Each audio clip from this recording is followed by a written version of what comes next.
Bienvenue sur Les Théâtreux, le podcast qui met en lumière celles et ceux qui font vivre le théâtre. Je suis Cédric Hérault, auteur-metteur en scène depuis 2008 et passionné par tout ce qui se passe sur scène et en coulisses. Comédien, auteur, metteur en scène, mais aussi directeur de théâtre, régisseur, décorateur, maquilleur, costumier, toute la troupe a sa place derrière mon micro. À chaque épisode, partez à la rencontre de ces passionnés qui donnent vie au 6e art. Alors détendez-vous et laissez vos oreilles profiter du spectacle. Hey coucou, c'est Cédric, votre podcasteur préféré. Je suis actuellement dans le 17e arrondissement de Paris, dans un joli jardin, très arboré, très agréable. Et je suis en compagnie de Christophe Lapara. Christophe est acteur, metteur en scène, directeur de compagnie et artiste pédagogue. Il va pouvoir nous expliquer ses différentes casquettes et surtout son parcours atypique. J'ai hâte de connaître du coup l'histoire de cet artiste aux multiples talents, âgé de 53 ans. Bienvenue à toi, Christophe. Merci beaucoup de ton invitation, Cédric. Merci à toi d'avoir répondu, parce que c'est vrai qu'on ne se connaît pas. Non, pas encore. Et c'est ça qui est génial dans ce podcast, parce que je vais apprendre à te connaître. De même, voilà. Je me revois en train d'échanger avec toi, où tu m'envoies un CV qui fait 10 pages. Et j'ai fait, bah non, en fait, je vais pas le lire, parce que je veux rien savoir. Je veux pas me spoiler, je veux être comme les gens qui vont découvrir ce podcast et cet épisode. Je veux tout savoir en live. Voilà. Donc, t'as plusieurs heures devant toi. Ah bah là, 10 pages, je veux dire 1 heure par page. Écoute, on est bien, moi je trouve que voilà, il y a une petite cabane au fond du bois, je vais peut-être m'installer là pour la nuit. Absolument. Mais écoute, moi j'aimerais savoir qui est Christophe Lapara. Donc, vaste question, sujet. Le sais-je moi-même. Est-ce que, alors, si je peux me permettre du coup peut-être de cibler, est-ce que tu peux nous dire un peu ton parcours, ta formation, voilà. Et après, je te guiderai après d'autres questions. Ça marche, avec plaisir. Alors écoute, moi j'ai commencé le théâtre assez jeune. C'est vraiment un hasard complet, puisque personne dans ma famille n'est dans le monde de l'art, de la culture, du théâtre, etc. Pas du tout. La première fois où j'ai eu à faire avec le théâtre, c'était quand j'étais en 6e au collège, donc il y a une quarantaine d'années maintenant. Et à ce moment-là, en plus, moi je vivais en cité HLM, ça avait été... mes parents étaient récemment séparés, donc avec ma mère, on était venus s'installer dans une cité HLM. Moi je suis natif de Beauvais, une ville dans l'Oise, anciennement région Picardie, et actuellement maintenant donc Hauts-de-France, la grande région des Hauts-de-France. Et bien connu pour son aéroport. Voilà, Beauvais, exactement. C'est drôle, puisque maintenant beaucoup de gens... je fais une aparté, mais il y a 20 ans, les gens qui connaissaient Beauvais, c'était par rapport à la cathédrale. Et maintenant, c'est très drôle de voir comment les choses changent. Voilà, la cathédrale est toujours là, mais les gens parlent avant tout de l'aéroport et de la navette qui fait Paris-Beauvais, la fameuse en bus. Parenthèse fermée. Voilà. Mais donc je suis en 6e. Et la prof, Madame Ravin Michel, notre prof de quelle mémoire. Ah bah oui, pour moi ça a été c'est vraiment je garde quasiment le nom en mémoire de toutes les personnes que j'ai pu rencontrer dans ce métier et dans la vie en général, je veux dire, et qui ont eu à un moment donné une importance décisive, même fondamentale, je veux dire, sur le fait que je fasse ce que je fais aujourd'hui, et voire même souvent que je le fasse comme je le fais. Voilà. Pour moi, c'est vraiment important de conserver ces personnes-là en mémoire et de leur rendre hommage. Alors certaines sont malheureusement décédées, d'autres non, mais parce que moi je crois à ça, je crois à cette filiation-là, très importante, de savoir un peu à quoi on se réfère, à qui, quelle est notre famille, entre guillemets, avec un grand F, théâtrale, artistique, intellectuelle, voire même politique, parce que c'est aussi un certain positionnement social, etc. Ouais, donc ouais, pour moi c'est vraiment important de leur rendre hommage en les citant, etc. Parce que sans eux, Bah, sans cette femme-là, sans Madame Ravin Michel, je n'aurais jamais fait de théâtre. Ou peut-être en aurais-je fait, mais je ne sais pas quand. Là, C'est elle qui t'a fait donner le déclic, en ouais. tout cas. Voilà. En fait, c'était la prof de français du collège en 6e, et elle nous a proposé à un moment donné de faire un atelier théâtre. On n'a pas fait toute l'année, je me rappelle plus très bien, peut-être sur le dernier trimestre ou je sais plus très bien, sur Le médecin malgré lui de Molière. Et donc moi j'ai découvert Molière à ce moment-là, qu'elle allait pour moi être vraiment une rencontre importante, cet homme-là, cette œuvre, cet artiste, etc. Et on a monté que quelques scènes du médecin malgré lui, et moi elle m'a proposé le rôle de Sganarelle. Et c'était la première fois que j'entendais du théâtre, que je faisais du théâtre, voilà, bon, j'avais jamais vu de spectacle ni rien. Et puis on a présenté ça 2 fois dans le réfectoire du collège, et sont venus assister à ces 2 représentations des parents d'élèves, ma mère et ma grand-mère maternelle. Et puis voilà, et puis moi je me suis éclaté les 2 fois, j'avais adoré quand on répétait en classe, etc. Voilà. Et puis alors c'était vraiment avec un professeur-là, c'est-à-dire que c'est pas comme on peut voir maintenant aussi des artistes qui viennent intervenir en collège ou en classe. Là c'était la prof qui avait monté le spectacle et tout ça. Et on a joué 2 fois, et en fait ce qui a été vraiment vraiment décisif, c'est bien évidemment tout à coup l'espèce de passion incroyable que j'ai découvert là, d'endroits je sais pas, d'existence, de vie, de plaisir, et puis moi j'ai une enfance particulière, un peu difficile, un parcours compliqué, et il s'est avéré que quand j'ai fini, alors je sais plus si c'était la première ou deuxième représentation, mais quand j'ai terminé le spectacle, j'ai traversé la salle pour rejoindre ma mère et ma grand-mère qui étaient venues voir la représentation. Et sur mon petit parcours là, pour un monsieur qui était le père d'un des autres élèves qui jouait avec moi, m'a agrippé le bras et m'a dit est-ce que tu fais du théâtre? Moi j'avais 11 ans à peine, quoi. Et je lui dis ah bah non, pas du tout. Et il m'a dit bah tu devrais en faire parce que c'est très bien ce que tu fais. Et moi, ayant un rapport très très très, si ce n'est particulier, même voire même plus que complexe avec mon père, tout à coup qu'un homme comme ça me reconnaisse et me valorise à cet endroit-là. Et bien évidemment après ma grand-mère, ma mère et tout ça ont plus aimé, mais entre vraiment ce que moi j'ai ressenti en jouant, en découvrant cette langue-là, cette écriture, cet univers, cet espace-là, et puis après la représentation, le plaisir en public, etc., et la parole de cet homme-là ont été vraiment pour moi un déclencheur. Alors je ne me rappelle pas pour le coup du nom de ce monsieur et de son fils qui était dans ma classe, mais voilà, en tout cas si un jour il tombe sur ce podcast par hasard, je lui en suis éternellement reconnaissant, parce que ça a été pour moi une reconnaissance au sens propre. Et donc ça a été fondateur, et voilà. Et donc à partir de là, le théâtre s'est installé dans ma petite personne.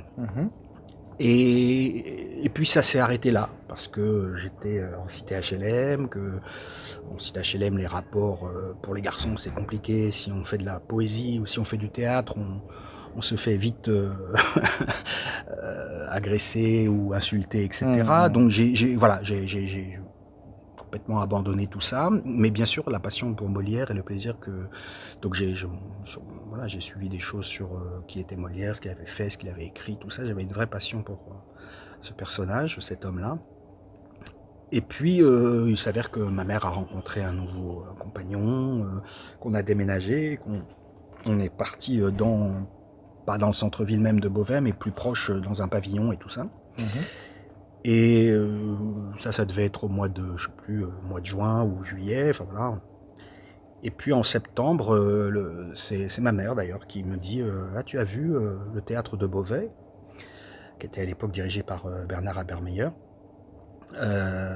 ouvre un théâtre-école. Super.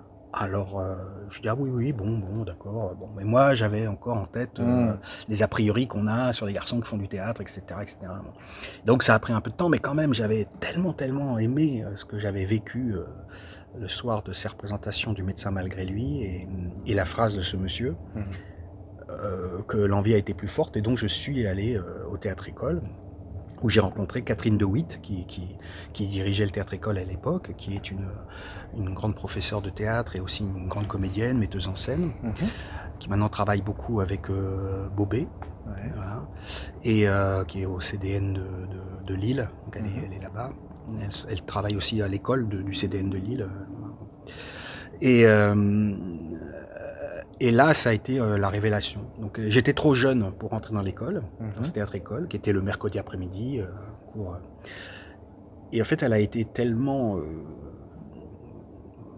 On s'est revus il n'y a pas longtemps. Là, je suis allé la voir jouer dans Don Juan de David Bobet, justement, et on en a reparlé, quoi. Et je devais avoir un an de moins que l'âge normalement qu'il faut Mmh. avoir pour rentrer. J'avais pas tout à fait 15 ans.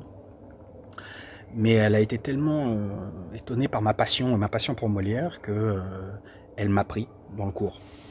Et le cours avait déjà commencé depuis, je sais pas, peut-être un mois, ou je sais plus très bien, voilà, Mmh. ou 3 semaines, je sais plus. Voilà.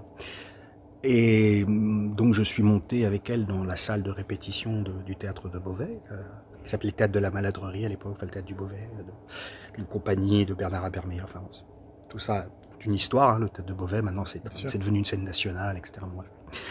Et, et donc je suis arrivé, je suis entré dans cette grande salle qui était une très grande salle de répétition avec une espèce de grande baie vitrée qui donnait sur la place, on voyait l'église en face, l'église Saint-Étienne.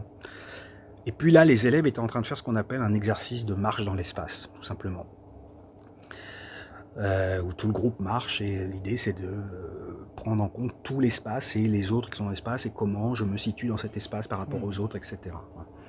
Et elle m'a dit, bah allez, entre dans le groupe, quoi. Voilà. Et donc je suis entré dans ce groupe et j'ai commencé à marcher dans cet espace. Mmh. Et je dirais que, je sais pas, en 30 secondes, peut-être, de marche dans cet espace, intérieurement, je me suis dit, c'est ce que je ferai de ma vie et toute ma vie et rien d'autre. Ah ouais. Voilà. Et j'ai jamais rien fait d'autre depuis. Voilà. Ça s'est fait là, C'est beau. en marchant dans cet espace, Ouais. voilà, qui était vraiment un exercice Ouais, simple, hein, ouais, ouais. mais il n'y a pas de On texte, peut il n'y dire avait que tu rien. as mis un pied dans le théâtre, Voilà, ouais, dans vraiment cet espace. physiquement Voilà. et mentalement, et Ouais. tu en es jamais sorti. Non, jamais. Ah oui, Incroyable. non, ouais. Et je ne sais pas pourquoi, voilà. Mmh. Alors je sais, voilà, le Médecin malgré lui, tout ça et tout. Ouais, Mais là, au ouais, moment ouais. où je marche dans un espace où c'est Mmh. silencieux, chacun parle. Bon, on se regarde un peu parce que, hein, Mmh. mais je connais aucun des élèves. Enfin, si, il y a Ouais. un gars qui était mon souffre-douleur, le pauvre, quand il m'a vu arriver. Et après, on est devenus les plus grands copains du monde. Mais Jérôme et voilà. Et j'ai commencé ces cours du mercredi qui étaient donc 15, j'avais jusqu'à mes 17 ans à peu près, puis après, ça c'était les mercredis après-midi, alors ça a pris tellement d'importance dans ma vie qu'à un moment donné, moi j'avais un parcours scolaire vraiment très complexe, j'ai redoublé, j'ai été renvoyé, j'ai machin, etc. Mais j'ai même changé de classe à un moment donné, parce que l'emploi du temps de ma classe de lycée, lycée technique à cette époque-là, une horreur pour moi, mon année de lycée techno, vraiment, c'était vraiment pas mon endroit. Les 4 heures d'électronique du mercredi m'ont marqué à vie. Et, et en fait, je ne pouvais plus faire le théâtre. Ouais. Et ça, j'ai dit, ah non, ça, déjà que je suis en électronique, voilà. Ouais. Mais là, en plus, donc j'ai changé de classe pour pouvoir continuer Ok. le théâtre et tout ça. D'accord. C'était vraiment une passion complète. Et puis après, j'ai pris le cours adulte. Ok. Alors d'abord avec Catherine de Witt toujours, puis après il y a eu Jean-Louis Wilhelm aussi, qui a été quelqu'un de très important, qui était un metteur en scène et un pédagogue extraordinaire, qui malheureusement il nous a quittés depuis plusieurs années maintenant. Mhm. Et alors là on avait des cours une fois par semaine, mais le soir, et on montait des spectacles en fin d'année. Et lui c'était un électron libre. Et donc, le cours qui devait durer 3 heures en durait je ne sais combien de plus. Et puis après, on allait dans les cafés, on discutait jusqu'à je sais pas combien la nuit. C'est lui qui m'a fait découvrir Alain Cuny, Claudel, etc. Enfin, bon, c'était extraordinaire. Ça a été vraiment quelqu'un de très important, voilà, qui après a été quand j'ai créé ma compagnie, ça a été le premier président de ma compagnie. Et, euh, et alors là, le théâtre a pris vraiment, il prenait de plus en plus de place dans ma vie. Je ne faisais toujours rien à l'école, je continuais à redoubler, voilà. Donc, au point que ma deuxième première, je finis par ne plus aller du tout à l'école et pour ne faire que du théâtre. Donc le directeur du théâtre, Bernard Bermeyer, m'a demandé si je voulais bien donner la réplique à sa nièce qui allait passer le TNS à l'époque. Donc j'ai dit oui. Donc je suis parti à Strasbourg comme ça avec elle pour passer ce TNS en lui donnant la réplique. Donc j'ai découvert cette ville, j'ai découvert le TNS que j'avais jamais vu de ma vie. Et j'ai complètement arrêté l'école. J'ai arrêté en première, j'ai pas passé mon bac, j'ai rien passé, tout ça.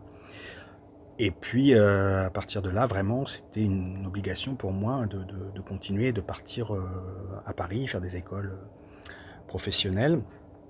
Et j'avais rencontré, par l'entremise de Catherine de Witt, une dame qui a été très importante aussi pour moi, qui s'appelait Anne-Marie Viltet, qui était la prof de lettres de l'option théâtre du lycée Jeanne Hachette de Beauvais. Et avec Catherine de Witt, elles avaient créé la première option théâtre. Et bon, moi j'avais un tel dossier scolaire qu'on a refusé que je reprenne mes études, alors que j'avais leur soutien à toutes les deux, mais bon, on m'a dit non, on veut plus de vous, partez monsieur, donc je suis parti. Mais c'est Anne-Marie Viltet qui m'a recommandé l'école de Pierre de Bauche à Paris. Et là, ça a été aussi une autre grande rencontre. Donc, je suis venu passer.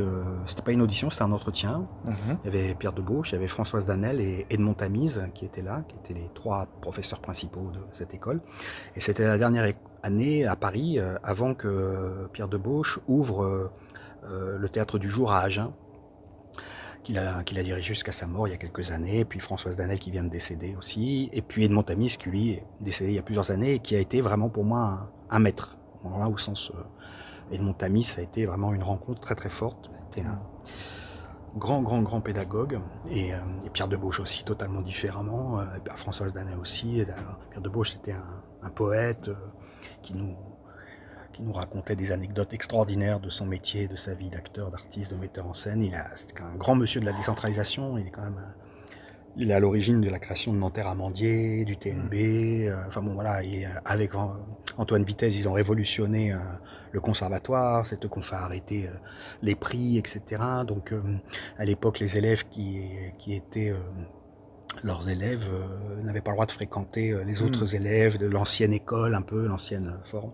C'était assez. Voilà, donc c'était un grand monsieur de la décentralisation. Et donc j'ai fait une année là-bas, à l'école Pierre de Bauche, où là j'ai découvert des dizaines et des dizaines d'auteurs. J'en avais déjà découvert pas mal à Beauvais avec Catherine de Witt. Et ça a été pour moi une année, Paris, je n'étais jamais venu à Paris de ma vie, d'un coup je vivais seul, j'avais 20 ans, c'était en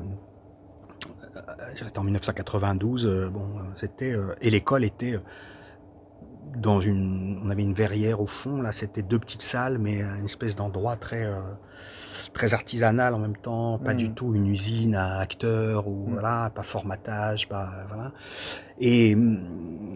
Et bon, j'ai mis beaucoup de temps à aller au plateau parce que j'avais très peur. Donc j'ai presque pas mis un trimestre, mais plus d'1 mois et demi avant d'oser aller au plateau. Et j'y suis allé en donnant la réplique à un acteur qui après a fait le conservatoire et tout ça, qui était l'acteur, voilà. Et qui m'avait très généreusement accordé de lui donner la réplique en donnant. Lui, il avait 2 grands monologues et moi j'avais 4 phrases.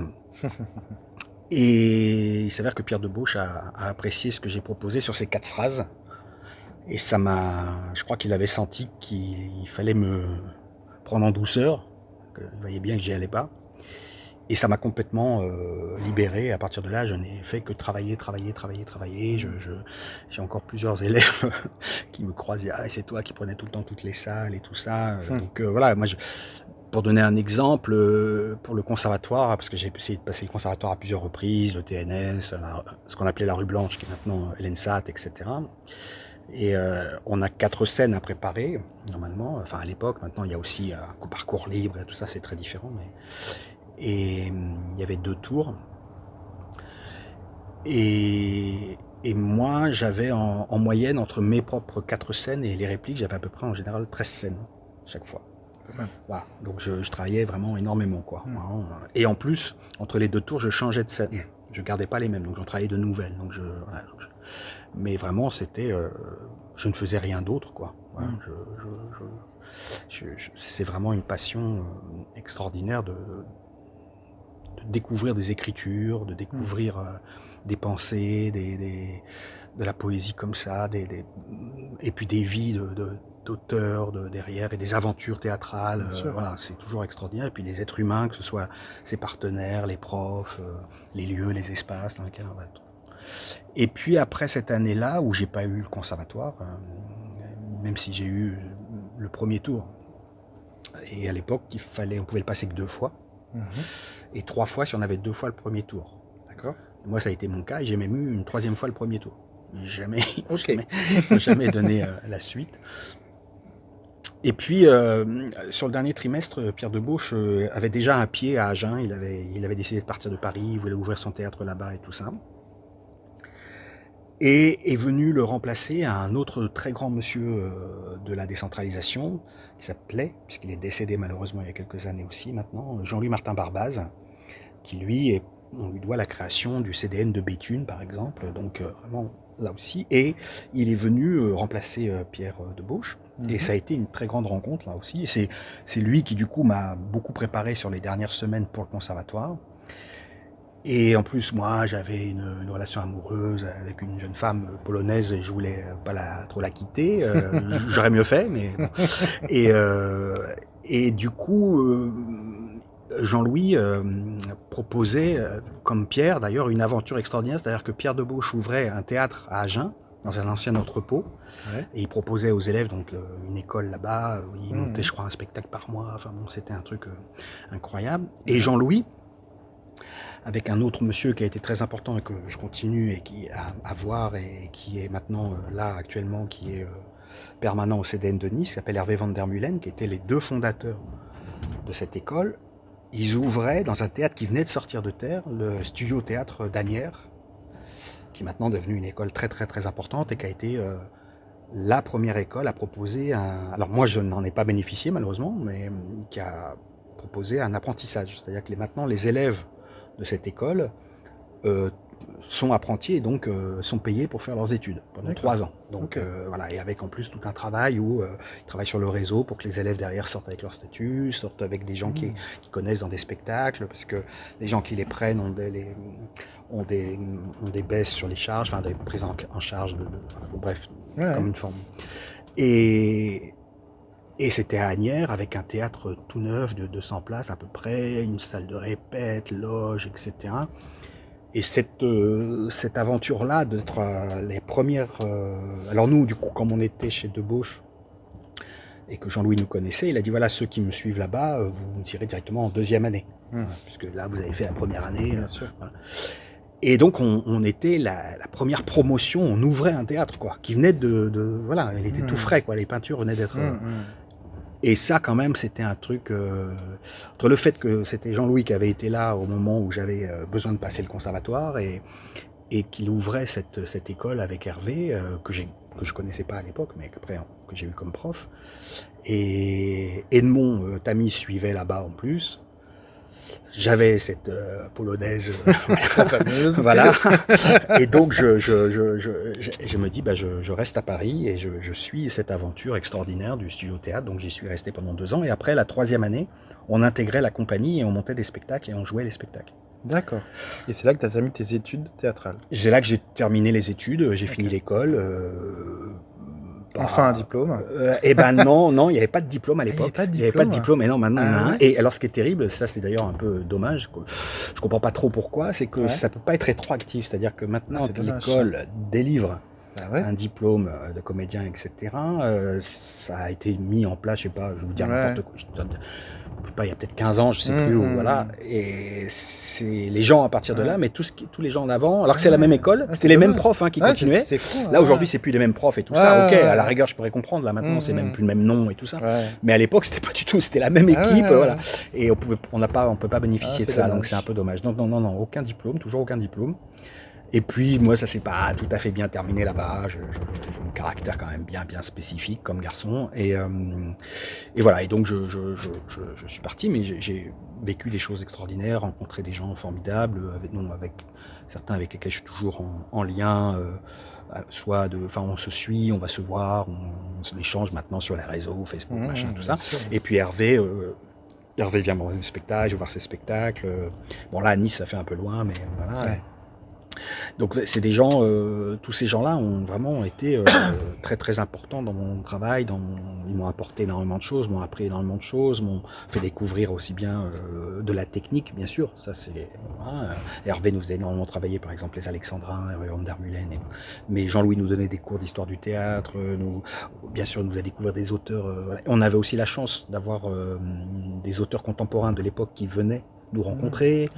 Donc c'était une ouverture sur les écritures contemporaines de l'époque, les Michel Azama, les Durif, etc. Donc c'était, voilà, il y avait, on avait aussi, comme chez Debauche, on avait de l'escrime, on avait des choses comme la danse, du chant. Le chant, malheureusement, vaut mieux pas que je chante. C'est terrible, ça c'est ma grande déception. Mais voilà, donc c'était des écoles et on était vraiment des, comment on dit,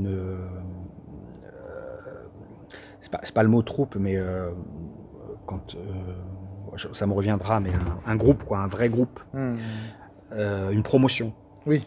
Ce que je veux dire par là, c'est que je constate actuellement un petit peu, pour avoir donné quelques cours là dans certaines écoles, et ça a changé, et c'est normal que ça change, hein, c'est pas le problème, mais nous on n'avait pas, il me semble, peut-être que ça existait, je sais pas, moi je n'ai pas été dans ces écoles-là, mais on n'avait pas ce qui est proposé aujourd'hui, un peu comme des choses un peu à la carte.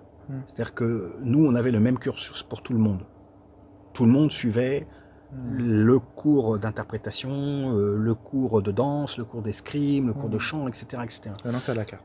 C'est-à-dire que dans certaines écoles, oui, il y a des gens, par exemple, qui sont dans le cours d'interprétation, mais le cours de danse n'est pas obligatoire. Alors après, parfois, en plus, c'est en option financièrement et tout ça et tout. Et du coup, ce qui est compliqué, en tout cas, moi, en tant que pédagogue, là, dans ces moments-là, c'est la cohésion de groupe. Parce que du coup, les gens ne sont pas là pour tout à fait les mêmes raisons, chacun. Donc c'est compliqué. Pour nous, ça veut pas dire que c'était idyllique, attention. Bien sûr. Il y a plein de gens qui n'ont pas continué ce métier, il y a plein de gens qui ont arrêté pendant, il y a plein de gens il y a plein de gens qui travaillaient pas, etc. Bien sûr. C'est pas. Je suis pas en train de dire que c'était mieux avant. C'était simplement différent. Et par contre, ça avait l'avantage quand même même s'il y avait des mésententes et tout ça, c'est normal, ça fait partie de l'humain, mais on rencontre des affinités plus ou moins, soit entre élèves, soit entre profs, soit machin, etc. Mais il y avait, au moins on était tous et toutes dans la même aventure. Voilà. Je comprends. Et ça, c'est quand même très, moi il me semble que c'est fondamental et très fédérateur. Voilà. En tout cas, de mon endroit, quand je donne des cours, ça m'est difficile quand j'ai des groupes un peu... en fait, qui deviennent très hétérogènes du coup. Je parle même pas en termes de niveau, je parle presque en termes plus d'implication ou de... Voilà, il y a un peu, c'est pas du clientélisme, mais du coup, ou de l'individualisme, mais on a... bien sûr que chacun, après, même nous, on avait un travail propre en tant que le prof s'adressait à nous et tout ça, mais pareil, sur le fait que c'est très clair qu'on apprenait autant en regardant qu'en écoutant. C'était des choses qu'on nous a dites dès le début, ça. Parfois je constate que c'est moins évident aujourd'hui, parce que puisque je viens pour moi, nous on s'inscrivait, moi pour dire ça peut-être plus simplement, par exemple il y a Catherine De Witt qui nous avait dit dans les premières années où j'ai commencé le théâtre que en fait il y avait deux façons de faire du théâtre, enfin deux façons, je veux dire, pas dans la manière d'interpréter ou tout ça, mais en tout cas de s'engager dans le théâtre, on va dire, pour être plus clair. Soit on met le théâtre à son service, soit on se met au service du théâtre. Bon, moi j'ai clairement choisi la deuxième voie. Et c'est ça la différence, je crois. Ouais, je pense aussi. Voilà. Ça ne veut pas dire qu'il n'y a pas d'individualisme dans mes écoles et tout ça, pas du tout. Mais il y avait une forme un groupe qui vient être au service d'abord aussi d'un type de formation qu'elle accepte et où elle ne demande pas à ce que ce soit ce qu'elle attend elle, soi-disant. Moi j'ai toujours été, ça ne veut pas dire que je n'étais pas en désaccord, loin de là, mais alors très très loin de là. mais c'est ce qui fait d'ailleurs que je suis parti, parce que à un moment donné, je ne me retrouvais pas dans ces écoles ou dans ce train. Mais en même temps, moi, je suis reconnaissant et très intéressé d'avoir pu entendre différentes paroles, parce que tous ces profs, puis il y en a eu d'autres, hein, mais tous ces intervenants, même s'ils sont dans la même école et que derrière il y a une même famille, ils ont malgré tout un endroit qui leur est propre. Bien sûr. Et Une méthode. voilà, un discours, une façon de regarder, de penser, Bien sûr. de diriger, Oui.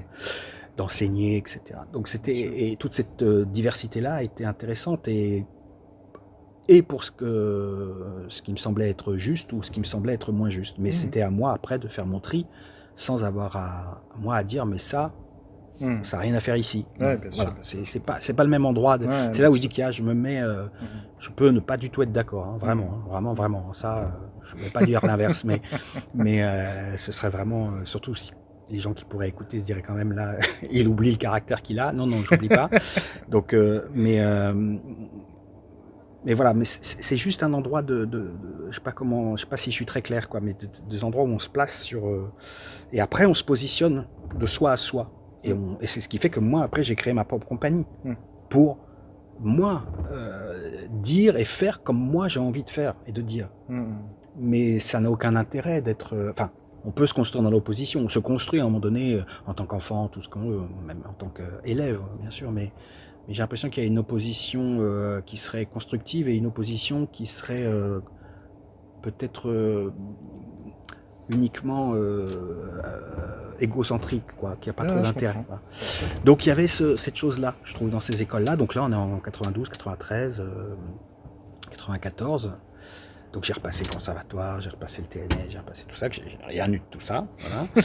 Et, et le directeur du théâtre de Beauvais, Bernard Habermeyer, me propose, parce qu'il m'appréciait beaucoup, de m'engager dans son spectacle. Donc j'étais content, j'allais avoir un premier statut et tout ça, une première expérience professionnelle. Et puis en fait, il s'avère qu'il n'a pas les droits. Ah, mince. Et donc tout tombe à l'eau, etc. Et puis finalement, après, il a pu monter un autre spectacle un an plus tard. Et là, il m'a appelé. C'était mon premier spectacle professionnel, parce qu'on avait fait des spectacles dans l'école et tout ça, mais on n'avait pas forcément encore beaucoup de cachets, etc. Donc là, ça a été vraiment mon premier engagement professionnel. Et c'était quoi comme pièce ? Il y avait deux pièces. Il y avait La Provinciale de Marivaux, où moi je jouais le rôle du chevalier, donc du jeune premier, et ce qu'on appelait à l'époque les jeunes premiers, aujourd'hui des gens qui vont sauter en entendant ça. Et puis après, c'était un diptyque avec Bernard Habermeyer montait la Provinciale, et derrière Jean-Louis Wilhelm montait l'Orage de Strindberg.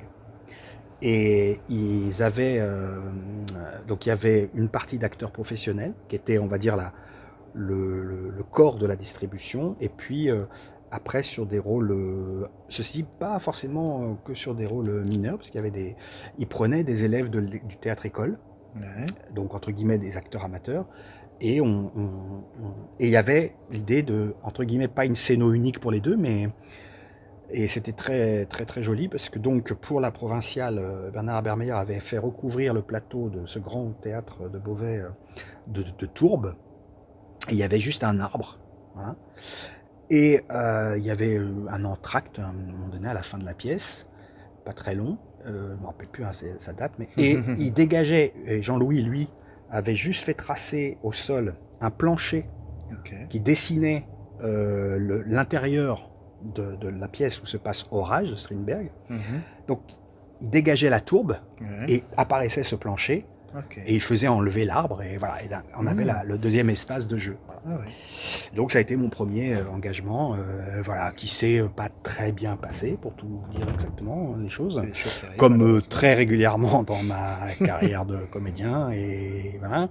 Donc j'ai fait la création, mais j'ai pas voulu faire la tournée. Donc je n'ai pas eu mon statut.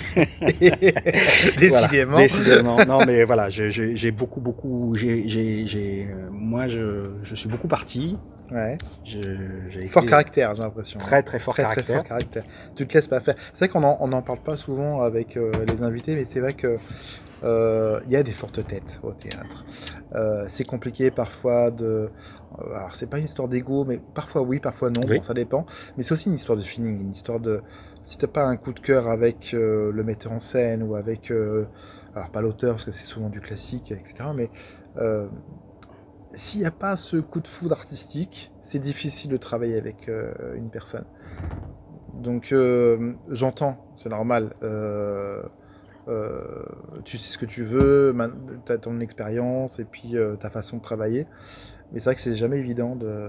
Non, et puis il y a parce que bon, après voilà, moi j'ai aussi bien évidemment énormément de défauts et de choses à remettre en question, etc., etc. Et j'essaye de, même parfois je me questionne trop et je suis trop sévère avec moi-même, etc.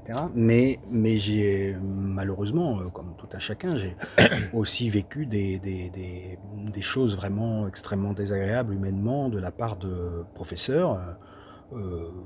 Metteurs en scène, metteuses en scène, acteurs, actrices, hommes ou femmes, enfin je veux dire prof, homme ou femme, voilà, Mhm. tout ça, et des gens qui ont été vraiment, voilà, on vit, Destructeur, tu voudrais dire?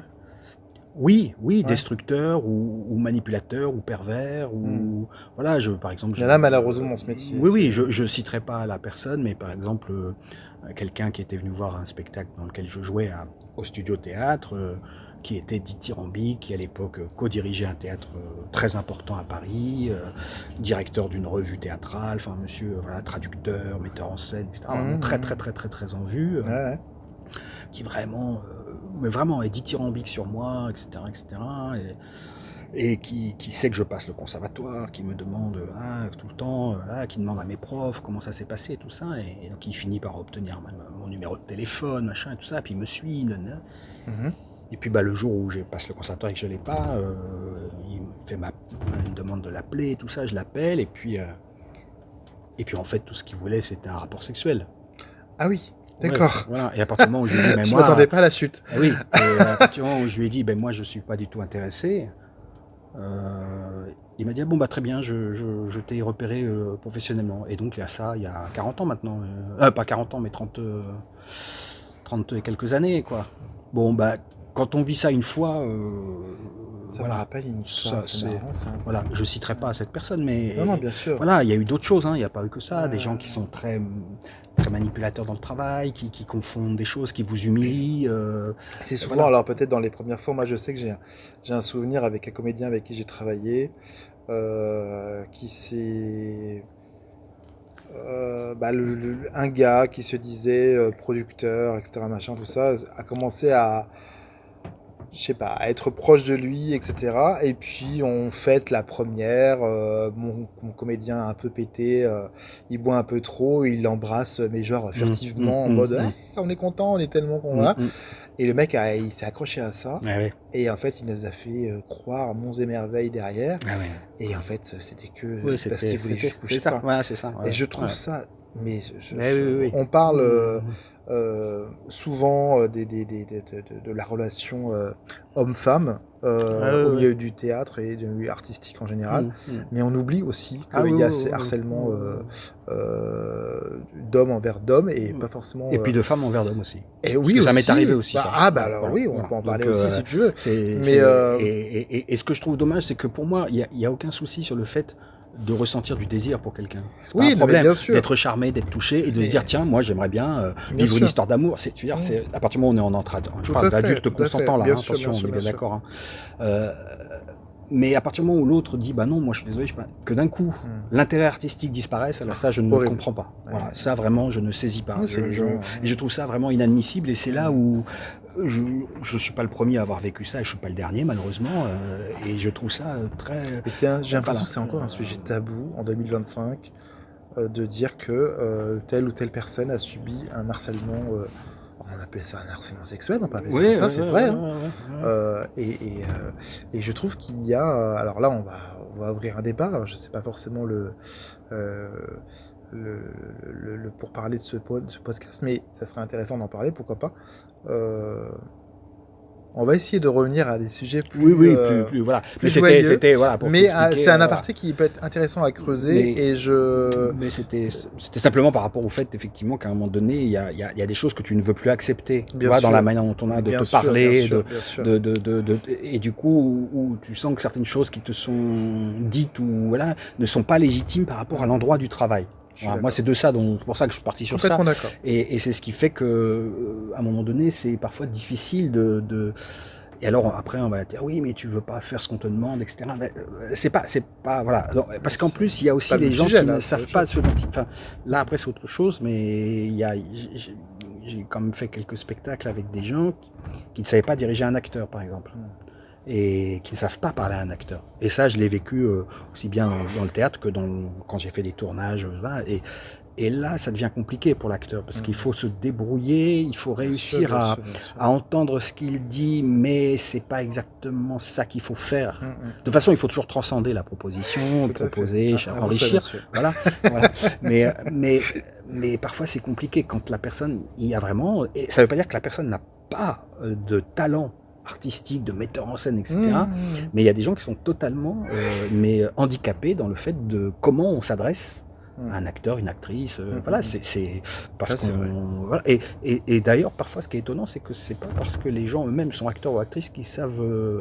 Parfois, on se dit ça. Ah oui, il n'a pas été acteur, donc il ne sait pas parler à un acteur. Mais non, C'est ça faux, arrive c'est que. une Ça histoire de arrive que. feeling Voilà. aussi, c'est C'est plein de vraiment. choses. Voilà, Puis il c'est aussi de l'éducation, c'est voilà. aussi, il y a Ouais, plein de choses qui voilà. vont... Oui, oui, oui. Comme moi, je suis pas comédien et je dirige mes comédiens. Voilà, c'est ça. Tu vois, Voilà, donc voilà, ouais. c'est aussi une Mm. façon de... Alors, je l'ai pas toujours très bien fait au début, je Oui, oui, suis... mais voilà. chacun fait comme il Mais peut. après, avec le temps et Ouais, ouais. l'expérience, et puis Mm. les personnes avec qui j'ai pu travailler, évidemment, tu t'apprends sur le tas, et puis voilà. Et puis en plus, moi je pense que voilà, là bon, j'ai toujours un caractère bien trempé et tout ça, mais je veux dire, il y a aussi le fait quand on est plus jeune qu'on a envie de poser les choses telles qu'on les pense, telles qu'on a envie de les dire, de les faire et Mais qu'on bien sûr. croit être au bon endroit. Et donc c'est aussi là où il y a moins de souplesse, où il y a moins de... Moi là, sur les derniers moments où j'ai pu travailler, bon je travaille plus... Moi, je travaille assez rarement finalement pour d'autres maintenant, mais je veux dire, j'ai un peu plus de recul maintenant sur le fait de me dire, bon bah, je vois ce que maîtrise ou non la personne. Et puis, je vois aussi, moi, si je suis capable ou pas d'y répondre, parce que Bien sûr. parfois, voilà, on n'a pas forcément, on n'est pas forcément la bonne personne pour tel projet, ou voilà. Donc, et ça, c'est moins différent. Il y a peut-être, là, à un moment donné, c'est pas une histoire d'arrogance de la jeunesse ou quoi, mais c'est aussi parce que c'est peut-être, je sais pas, il y a moins d'abord, on a pris quand même pas mal de coups de moments où on a eu des choses qui ont fonctionné, d'autres qui n'ont pas du tout fonctionné. On sait aussi qu'on est passé à côté de choses parfois, parce qu'on n'a pas su faire suffisamment preuve de souplesse, ou on n'était pas prêt, on n'était pas au bon moment. Bon, voilà, c'est comme ça, c'est la vie, la vie dans tous les sens, mais la vie d'artiste est là. Bien sûr, bien sûr. Donc voilà. Et après, j'ai créé ma compagnie donc en 95, le Théâtre de Paille, que j'ai implanté à Beauvais. D'accord. Puisque c'était ma ville de naissance, où j'avais grandi et tout ça, et il me semblait que c'était une évidence de la poser là-bas, même si moi je continuais à vivre à Paris et que j'étais très régulièrement, en fait je vivais sur les deux endroits, je vivais comme plein de C'est gens. une compagnie qui Voilà. existe toujours? Oui, qui existe toujours, qui aura 30 ans là en septembre. Voilà. Magnifique.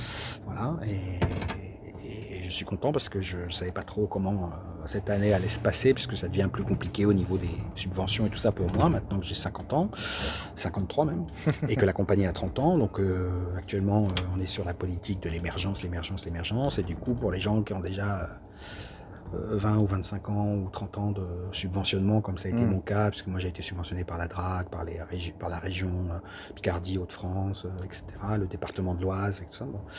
Tout à coup, voilà, puis il n'y a plus assez d'argent pour tout le monde, donc, bon, donc ça devient un peu plus compliqué pour moi là maintenant de monter mes productions. Et je me disais, bon, c'est 30 ans, est-ce que je vais réussir à les fêter ou pas, voilà. Et en fait, je suis très content parce que finalement, on va avoir toute la saison à Paris. Là, on va jouer 2 spectacles de la compagnie au Théâtre Essaillon. Donc ça, c'est super pour moi. Pour les 30 ans de la compagnie, Génial. une saison entière Très bien. à Paris, à l'Essaillon, c'est quand même formidable avec et les carnets, donc Dostoïevski, hein, et que je reprends pour la 3e saison, et un spectacle jeune public, enfin tout public à partir de 6 ans, qui est L'Ogrelet de Suzanne Lebeau. C'est 2 spectacles phares et c'est bien en plus qu'il y ait les deux formes aussi que je travaille, c'est-à-dire aussi bien le tout public que le jeune public. Voilà, et donc ça c'est bien pour moi que ces deux choses-là puissent exister sur les 30 ans. Ben ouais, c'est parfait. C'est deux créations. Bon. Voilà, il y a une création de 2017 et une création de 2019, et c'est bien aussi ça parce que c'est aussi la difficulté pour plein de compagnies de théâtre public de jouer un peu longtemps ces spectacles. Souvent, souvent il faut on crée, on joue une saison ou deux, on fait et puis hop, on est obligé ça tourne, donc il faut bien sûr. Et là, moi, je suis content de pouvoir faire en sorte que entre guillemets les spectacles dits au répertoire. Bon, moi, j'ai pas un grand répertoire au niveau de la compagnie, mais ça me fait plaisir de pouvoir faire que ces spectacles-là continuent à avoir soit une seconde vie, parce que L'Ogrelet, je l'avais arrêté là depuis quelques temps, mais les carnets, eux, depuis 19, j'ai joué en 19, en 21, puis après je l'ai repris il y a 2 saisons, donc voilà. Bon. Mais donc voilà, j'ai créé la compagnie Le Théâtre de Paille. Et avec cette compagnie, je voulais monter essentiellement, et c'est ce qui est le cas, j'ai monté deux classiques, entre guillemets, puisque j'ai monté un La Biche et puis là les carnets du sous-sol, mais sinon j'en suis à 15 créations, je crois, à peu près, en 30 ans, donc à peu près une création tous les 2 ans. Ce ne sont que des auteurs contemporains. Voilà, c'était pour moi vraiment une envie d'être sur les écritures contemporaines, et à chaque fois des rencontres sur des écritures qui me parlaient intimement, je veux dire, sur des choses souvent, des sujets qui te parlent, quoi. Des sujets qui me parlent, une langue Et que tu as envie de soutenir. Voilà, et qui souvent met en avant un type de personne au niveau social qui pour moi est important de mettre en avant et de faire entendre. Donc là, il y a d'abord une création avec des propres textes que j'avais écrits et qu'un camarade de chez Pierre Debauche avait écrit aussi, Francis Lachaise. Et on a, à petits pas, ça a été le premier spectacle de la compagnie qu'on a coécrit et commis en scène. Alors, quand je dis coécrit, c'était des textes qu'on avait de part et d'autre. Puis on a fait une forme un peu clownesque, Beckettienne là-dessus, à petits pas. Et puis ça a été le premier spectacle qu'on a commencé dans une arrière-salle d'église, et puis on a tourné sur plusieurs années à différents endroits, Avignon, etc., Paris, tout ça. Bon. Super. Puis après, moi, j'ai vraiment commencé mon travail seul avec La Nuit dans les forêts de Bernard-Marie Coltès. Et là, ça a été une rencontre très très importante, ce texte. Et ça a été pour moi presque pas le début, mais parce qu'il y avait eu un petit pas, mais en tout cas de l'affirmation de ce que je voulais faire et comme je voulais le faire. Et alors, c'est intéressant parce que quand j'ai découvert La Nuit dans les forêts, j'ai découvert aussi Coltès, sa vie et tout ça, et le fait qu'il disait qu'il ne ferait jamais rien d'autre dans sa vie, voilà, qu'il voulait pas. Hein. Et que La Nuit dans les forêts, c'est le texte qu'il considère comme étant le premier vraiment de son écriture. Enfin, il y en a un avant qui reste un peu aussi quand même, qui est déjà très très proche de ce qui est devenu après son écriture, mais toutes les pièces d'avant, il ne voulait même pas qu'elles soient éditées, etc. Et j'ai vraiment eu l'impression voilà, que pour moi, c'était une évidence de dire ce texte.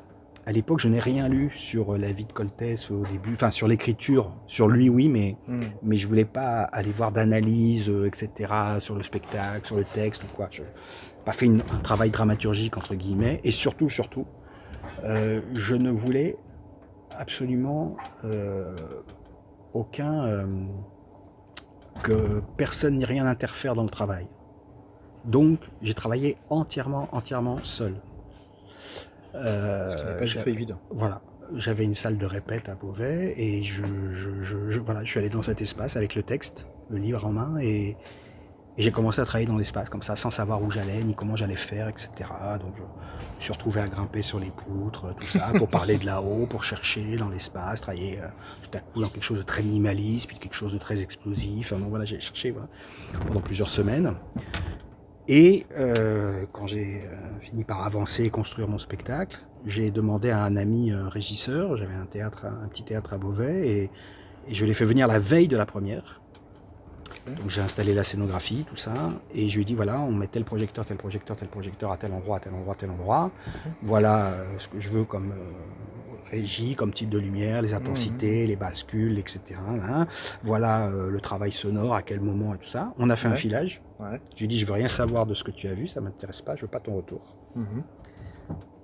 Et le lendemain, c'était la première publique. Voilà. Et après, bien sûr, j'ai eu des retours, mais je ne voulais, je voulais que ce soit, peu importe que ce soit réussi ou pas,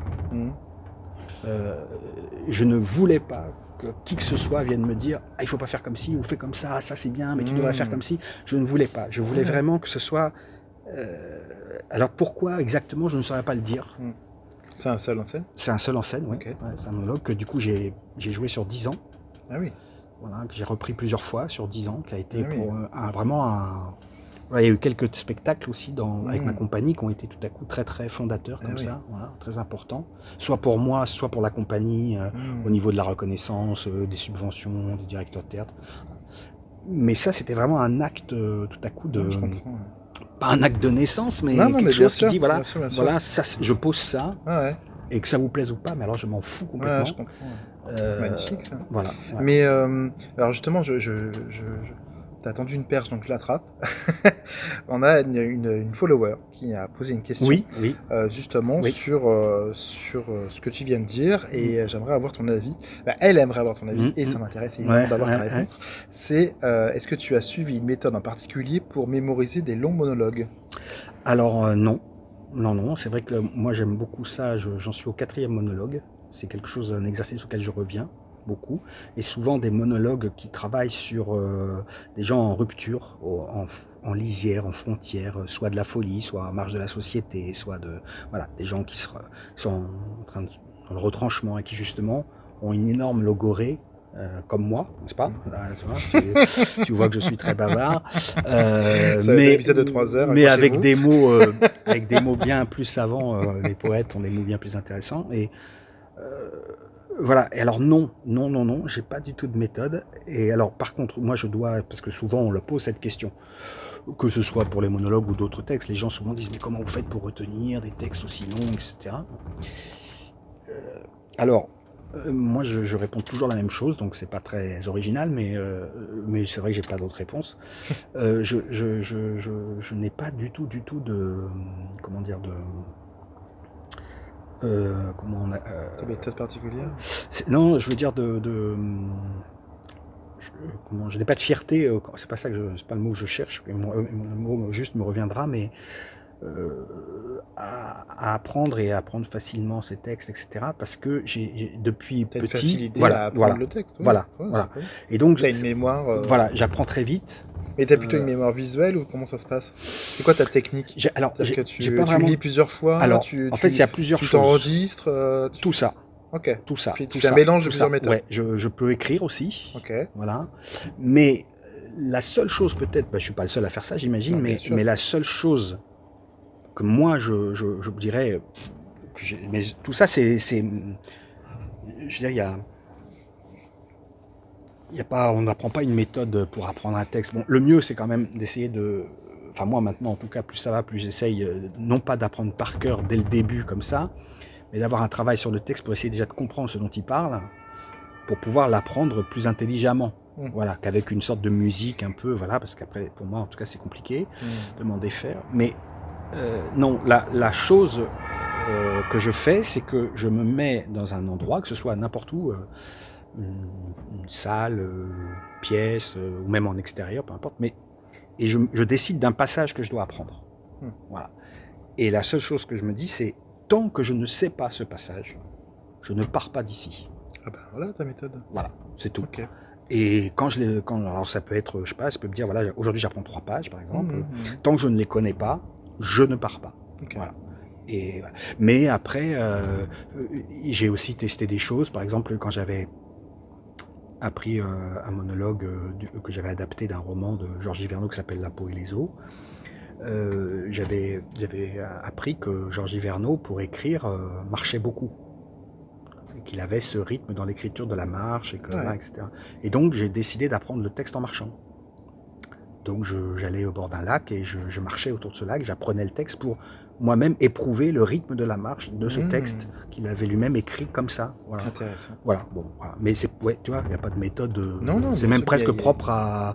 Alors, Coltès, la première fois que j'ai travaillé la nuit dans les forêts, comme Coltès avait dit, il faut dire mes textes comme avec une envie de pisser, c'est-à-dire dans une espèce d'urgence. Ouais. Donc, je le disais extrêmement, mais extrêmement vite. Donc, voilà. Tu t'adaptes à l'auteur, à sa façon d'avoir écrit son œuvre, et ça, c'est une méthode que je ne connaissais pas. Voilà. Et bravo, parce que je trouve que c'est... En fait, en faisant ça, en fait, tu comprends comment l'œuvre a été créée. Et du coup, tu respectes encore plus l'œuvre. Ce qui est intéressant, c'est de se dire que tout est peut-être dans l'écriture. C'est super les analyses et tout ça. Moi, j'adore. J'adore. Moi, vraiment, le texte est là. Mais parfois, c'est super aussi de se dire. Et si j'essayais de, parfois, parce qu'il y a aussi, c'est bien aussi de trouver les réponses à l'intérieur et de l'apprentissage du texte et au cours des représentations.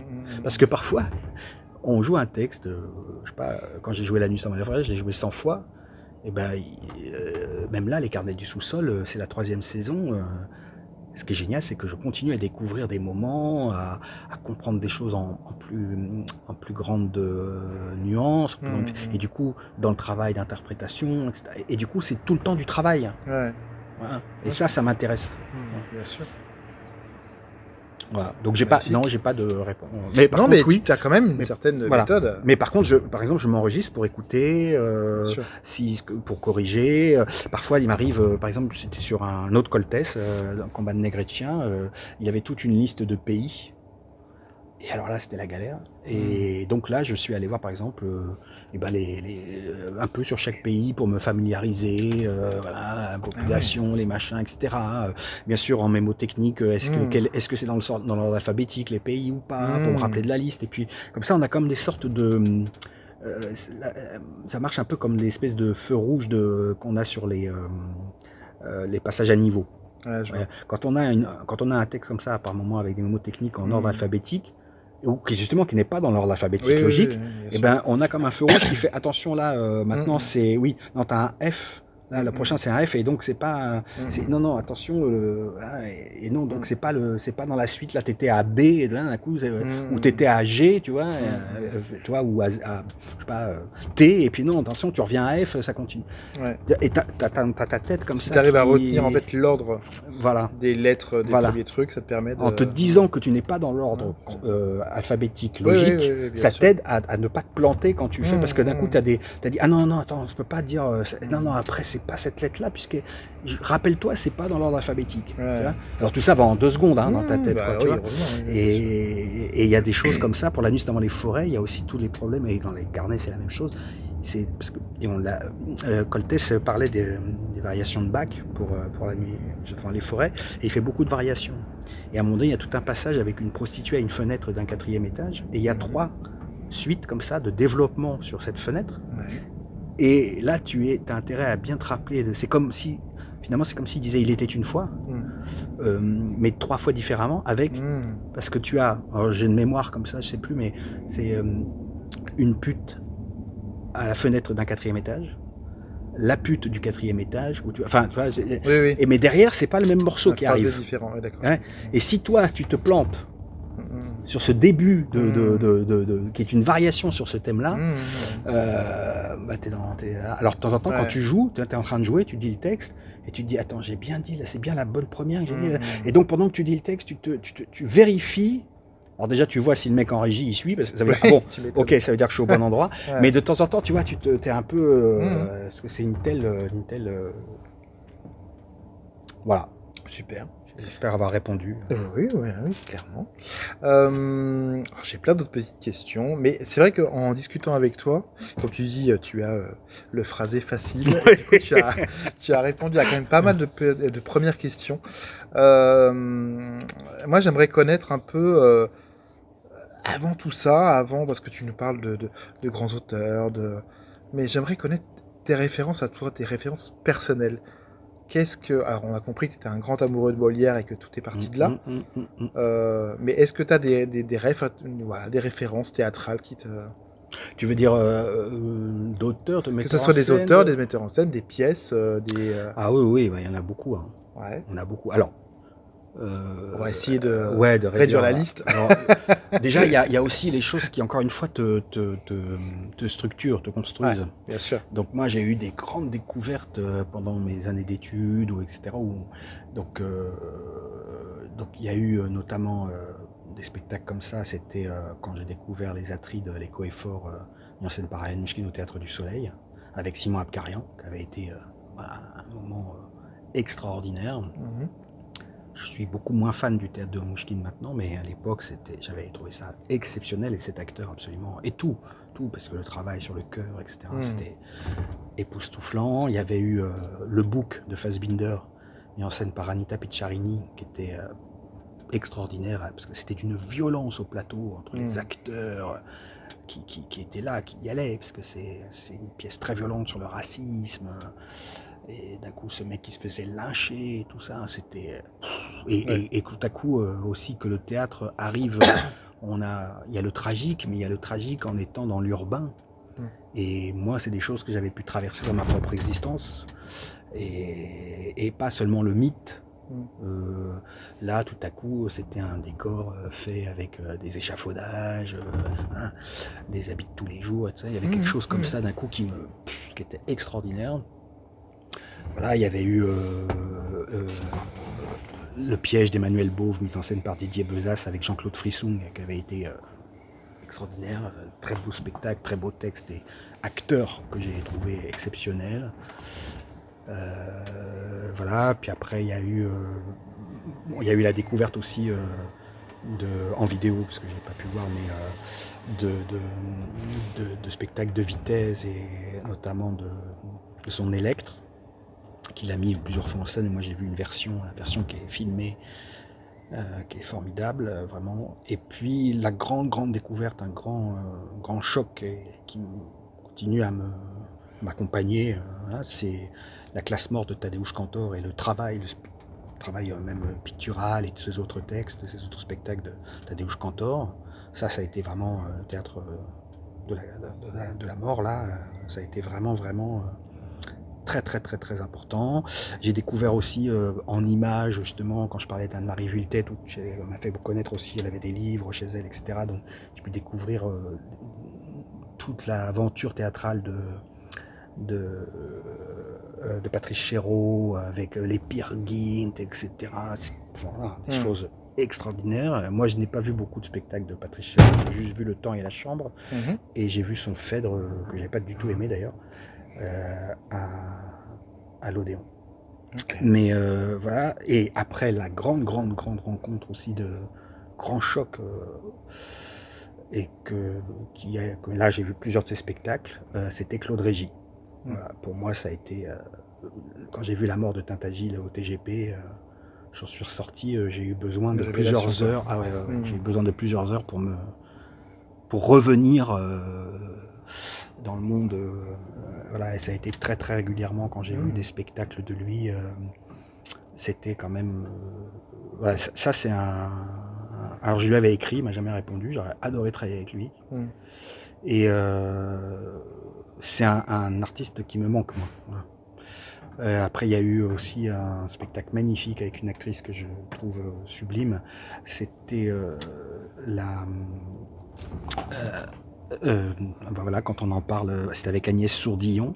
C'était La révolte de Villiers d'Isle-Adam, mis en scène par Alain Olivier. C'était au théâtre de la Bastille, et ça avait été... c'était d'une beauté, ce spectacle. Et la même Agnès Sourdillon m'avait bouleversé aussi dans un très beau spectacle. C'est 2 pièces de Marivaux qui étaient au TEP. Maintenant, le TEP n'existe plus, c'est théâtre ouvert. C'était deux textes de Marivaux. Et il y avait L'épreuve et Le legs, je crois. Et alors, la scénographie, elle était de Peduzzi, et c'était très beau. Et l'entrée d'Agnès Sourdillon, elle arrivait du lointain, comme ça, lointain court. Alors pour les gens, quand on est face plateau, c'est la droite, sur le côté droit. Elle arrivait en diagonale, comme ça, dans une robe jaune, avec des grandes fleurs. Et puis au plateau, c'était un plateau nu. Enfin, tout était, même les seins, ce qu'on appelle les pendrillons, tout ça, tout avait été enlevé. Ouais. Il y avait un grand plancher comme ça, très beau, très clair. Et elle arrivait en diagonale, et elle se prenait les pieds dans ce plateau. Okay. Et elle tombait au sol et toutes les fleurs, comme ça, se renversaient devant elle. Ah, Et c'était voilà. Et bon, très poétique. c'était d'une magnifique. Et elle, c'est une actrice qui me bouleverse vraiment, Agnès Sourdillon. Voilà. Et puis il y en a eu d'autres encore actuellement. D'autres. Là, on parle de spectacles plus anciens et tout ça, mais bien sûr. ça continue aujourd'hui. D'autres spectacles qui me bouleversent. D'autres. Actuellement, j'aime beaucoup le travail de. J'ai vu 3 spectacles d'elle, oui, d'Isabelle Lafont. Et alors je pars sans moi, je crois que ça s'appelait, oui, au Théâtre de la Colline il y a 2 ans. Là, c'était avec son actrice, là j'oublie le nom de l'actrice, qui a un nom un peu anglophone, je crois, qui est extraordinaire, extraordinaire. Et vraiment, ça c'est une metteuse en scène. Là aussi, je lui ai écrit, mais Ouais. et voilà, j'aime beaucoup, beaucoup son travail. Je trouve ça très, très beau, très simple, très simple. Il n'y a rien au plateau. Travaille sur des textes. J'avais vu Dirais-tu que c'est les gens avec qui tu aimerais travailler? Ah oui. Ouais. Ah oui, oui, oui, oui. Ah ouais, ouais, ah ouais, ouais, ouais, parce que On sait jamais, leur peut-être qu'elle endroit. entendra ce podcast. Ouais, pourquoi pas, ouais, là, parce que leur Sait-on endroit jamais. d'écrit, de rapport au plateau, de rapport à l'acteur, de rapport à la langue, à l'espace, je veux dire, c'est très épuré, c'est très poétique. Et puis elle va chercher des textes très forts, et c'est ça qui est mis en avant. Et voilà, mais bon, voilà. Bon, après il y en a plein d'autres encore. Oui. Je pourrais t'en citer plein d'autres. Il y a tellement d'œuvres. Oui, et puis des metteurs en scène et des acteurs, des Bien actrices, sûr, voilà, bien sûr. extraordinaires. Revenons un peu à ta façon d'être, notamment quand tu es sur scène, ou justement, juste avant de rentrer sur scène, j'aimerais savoir comment tu gères le stress. Alors, c'est quelque chose qui a beaucoup évolué, ça. Ouais. Voilà. Et où maintenant. Alors, après, en plus, de toute façon, il faut quand même bien aussi dire les choses, c'est-à-dire qu'il y a des réalités de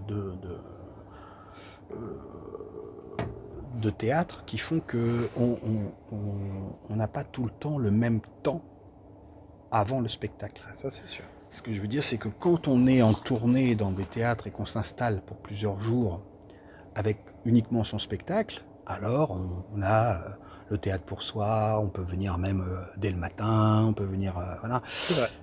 Quand on est dans des théâtres comme Avignon, où on fait le festival d'Avignon, ou quand je joue là au théâtre Essaillon, et où il y a soit un spectacle avant, soit un spectacle après, on peut avoir la loge, on peut venir en général 1 heure avant, mais on a le moment où on va monter soi-même. Moi, j'installe mon décor, par exemple des carnets du sous-sol. C'est moi qui installe la toile, tous les éléments scénographiques. Antoine, le régisseur, lui, il installe toute la lumière et la partie sonore. Bon, il n'y a pas beaucoup de son sur ce spectacle. Et après, je démonte aussi, moi. Je range. Voilà. Donc, je veux dire, tout ça en très peu de temps. Tout ça en très peu de temps. Donc, je veux dire, le rapport au stress n'est pas le même. Et le rapport et finalement, je crois que c'est pas plus mal, parce que là aussi. Et dans quelles conditions tu as plus de stress, du coup, au final? Je crois que j'ai plus de stress quand j'ai du temps. Ah oui. Et oui, parce que. Oui, parce que oui, forcément. Et parfois parfois même c'est moins bien, parce que du coup on est dans une espèce d'angoisse qui ne fait que monter, et qu'on alimente presque par l'attente, alors que quand on est dans l'urgence. Alors de temps en temps, il manque 5 minutes quand même. On aurait besoin de faire un petit avant d'attaquer. Mais en même temps, je sais que par exemple pour un autre monologue qui s'appelait J'ai tout de Thierry Ilouz, que j'ai joué pas mal, quand on faisait Avignon, je montais et tout ça. Il n'y avait pas grand-chose au plateau, et je retournais dans la rue avant d'entrer en scène. Je voulais pas être du tout en loge, je voulais pas du tout ça. Et seulement quand les gens commençaient à arriver, pour prendre des billets, machin. Alors là, j'allais au plateau, mais une sorte de rituel, tu faisais ça? Ouais. Alors d'ailleurs, ce qui est intéressant, c'est que finalement, ces rituels qu'on peut avoir, chacun a des rituels différents, machin. Bon, moi, je fais tout petit peu en même temps que je prépare ou quoi. Je refais des petits exercices d'articulation pour préparer un peu, ou pas forcément d'échauffement vocal, mais un peu, parce que comme je joue le soir, en général, la voix, elle a quand même pas mal. Enfin bon. Voilà. Et je revois aussi le texte une fois dans la journée, en général, ça dépend à quel moment. pas forcément trop tôt dans la journée ou pas, voilà, ça dépend. Parfois au café avant, parfois chez moi, parfois dans la loge, bon voilà. Je fais une italienne comme ça. Mais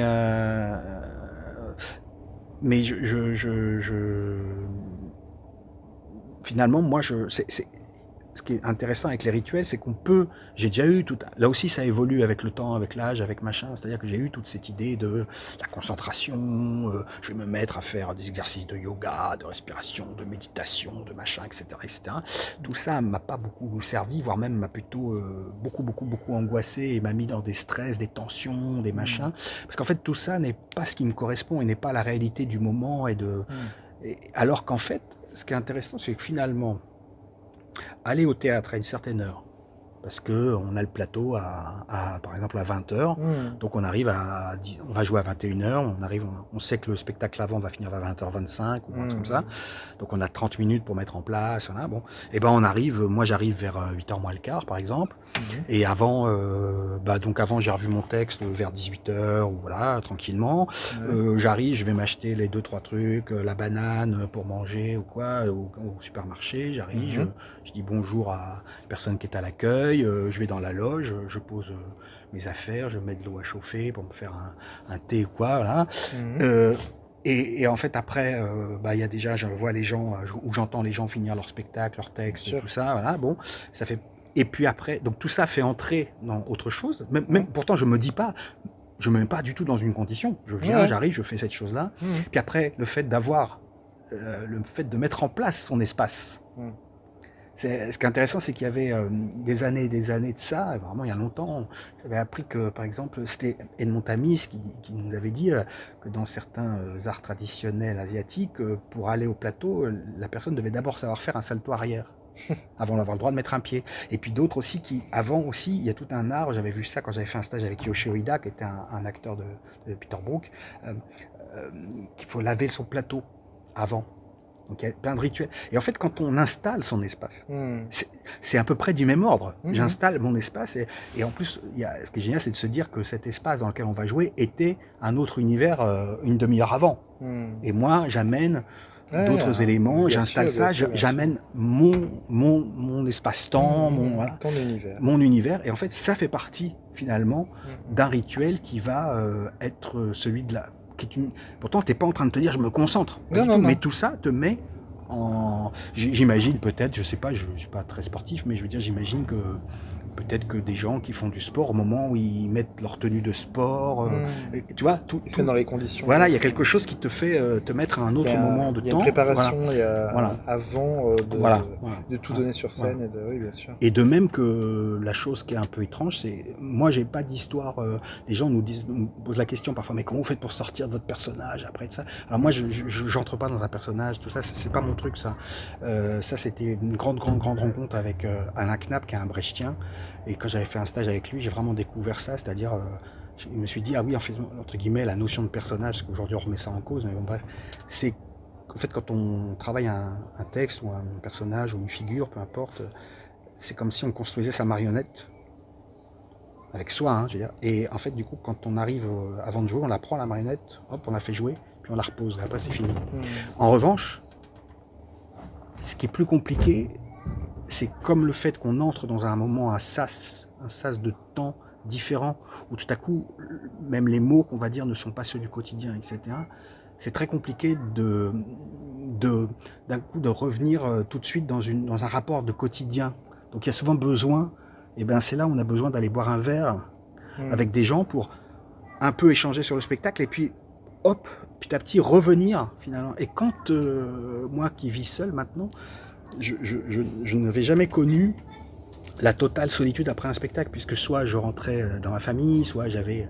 Là, quand j'ai joué à Paris, plusieurs fois, parce que c'est pas du tout tous les soirs que j'ai des amis dans la salle, etc., tout à coup, vous faites un monologue de 1h15, partez dans des trucs, tu pars dans des trucs très profonds, et puis tu sors, et puis tu es tout seul dans la rue, et là, il faut... Ça aussi, ça a été un nouvel apprentissage dans ma vie. C'est-à-dire que c'est comment je reviens, je me défais de ça. C'est compliqué. Voilà. Sortir de son personnage, comme tu dis. Alors, c'est pas sortir de son personnage pour moi. De revenir à la réalité. C'est-à-dire que autant tu vois, il y a des des dizaines, voire des centaines de pères Dieu qui te Voilà, regardent, c'est ça. qui Ouais, ouais. t'écoutent, Ouais, ouais. etc. machin. Mais la solitude du comédien, Voilà, elle derrière, ouais. est Ouais, ouais. importante. Oui, oui, elle est Elle importante, est, ouais. et que tu sois seul ou même Ah, pas oui, oui, plusieurs sur absolument, cette. À un absolument. moment donné, tu Oui, vas oui. rentrer Ouais, seul ouais, chez ouais, toi, ouais, ouais, ouais. euh, Absolument. et Mais moi, c'est que plus en rapport avec. et tu reviens au quotidien et c'est difficile de Voilà, revenir dedans. voilà. C'est pas par rapport tant à cette histoire de se mettre dans la peau d'un personnage, mais on est allé à un endroit tellement de poésie, de pensée, de Bien en sûr, dehors, quoi. évidemment. Et par exemple, quand tu dis que c'est pas seulement seul, effectivement, parce qu'à un moment Hum, donné, je faisais une tournée, on jouait la Place Royale, mis en scène par François Rancillac, et c'est arrivé on a fait une grosse tournée, et de temps en temps, on rencontrait pas le public après. Ça hum, arrivait hum. qu'on joue, on arrive, on joue, et ben c'est pas du tout, en plus c'est pas du tout pour que les gens viennent vous féliciter, tout ça, c'est pas du tout de ça dont il s'agit. Parce que souvent on pense ça, que les acteurs ont besoin, qu'on les valorise, etc. Mais non, mais c'est tout à coup, on se dit, mais alors, quel est le sens de ce que je viens de faire? Hum. Et moi je ne suis pas un VRP, c'est-à-dire que je viens pas faire une prestation et puis je prends l'argent et je m'en Bien vais. sûr, bien sûr. Il faut qu'il y ait et c'est quand on rencontre les gens et qu'on voit que cette chose-là a amené chez eux je sais pas, les a emmenés dans un espace-temps différent, un univers, une pensée, une réflexion, des émotions. Ouais, Des émotions. bien sûr. Et quand tout à coup, c'est hop, vous sortez de la loge et puis il y a personne. Ouais. Et ben on se dit, quel est le sens de ce qu'on vient de faire? Hum. C'est plus Ouais. pour ça que je dis ça, moi. Ouais, je comprends, je comprends. Mais justement, alors, ça me fait penser à une autre question. Moi, j'aimerais savoir ce que t'apporte personnellement le théâtre.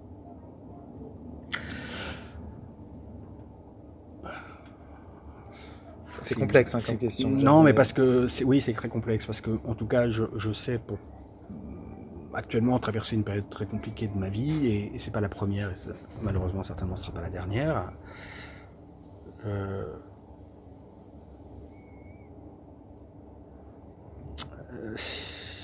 T'es pas obligé de répondre. Si, mais parce que en fait, je vois que à chaque fois, le théâtre m'a permis et me permet de,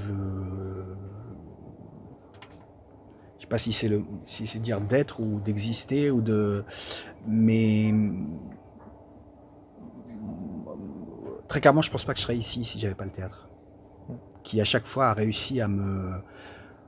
Là, par exemple, sur ces dernières difficultés de mon existence, c'est parce que j'ai redonné des cours, parce que j'ai rejoué.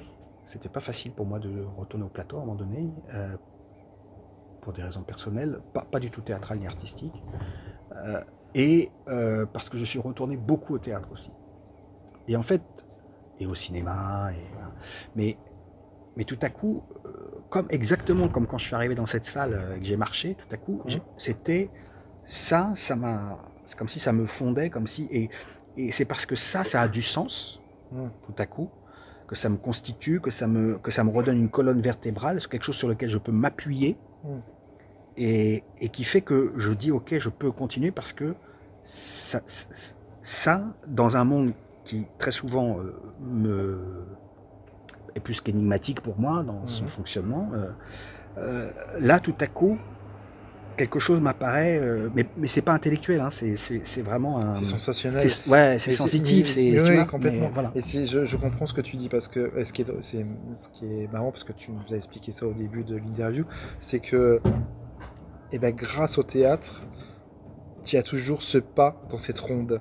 C'est-à-dire que tu reviens aux fondamentaux, c'est-à-dire que au départ. Et du coup, à chaque fois que tu remets les pieds sur une scène de théâtre, sur les planches de théâtre, tu redeviens ce gamin qui s'est lancé dans cette ronde et qui est jamais sorti de cette ronde. Au final. Oui, absolument. Et c'est comme si j'arrivais à. Ça me donne une. Alors moi j'ai des enfants que j'aime et qui voilà, et je leur dédie d'abord ce podcast à mes deux amours, mais le théâtre, là il n'y a pas longtemps, quand j'ai passé un examen de théâtre justement pour avoir un diplôme, le diplôme d'état de prof de théâtre que j'ai eu là. T'as eu enfin un diplôme? Ah mais j'en ai eu un autre avant parce que j'ai mis très longtemps, très longtemps à plus de 40 ans, j'ai enfin, parce que j'avais pas passé mon bac et puis je le vivais très mal et puis etc. Mais bon, et j'ai fini par faire une VAE, c'était en 2019 je crois, je sais plus très bien, oui 19 je crois. Et j'ai obtenu un master 2 de mise en scène dramaturgie en VAE Alléluia. à la fac de Nanterre. Ouais, ouais. Et là, j'ai obtenu le diplôme d'état de prof de théâtre. Donc j'ai 2 diplômes, moi qui n'ai même pas le Magnifique. bac. Voilà, donc ça me fait bien rigoler. Mais voilà, effectivement, quand tu parles de cet endroit-là, de départ, là, moi, c'était aussi un endroit où tout à coup j'ai entendu des textes et des mots Mm. qui, qui, qui allaient, qui ouvraient le langage, qui ouvraient à la pensée, à la réflexion, qui amenaient dans un monde qui est beaucoup plus riche, complexe, indéfini et même insoupçonné, inconnu pour moi. Je veux dire,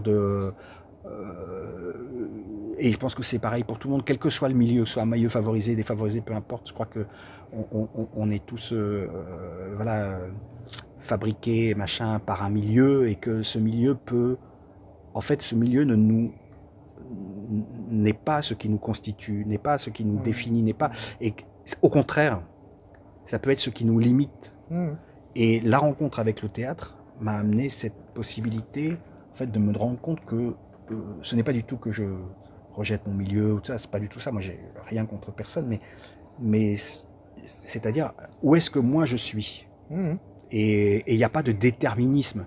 Et le théâtre m'a amené à me dire, enfin, mais inconsciemment encore une fois, tout ça c'est pas intellectuel, c'est parce qu'on là on se pose la question de pourquoi, parce qu'en fait on sait jamais pourquoi on fait les choses. Si on commence à, d'ailleurs c'était Debauche qui disait ça, le jour où on sait pourquoi on arrête.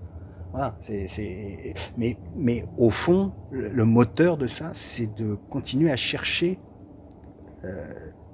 à ouvrir,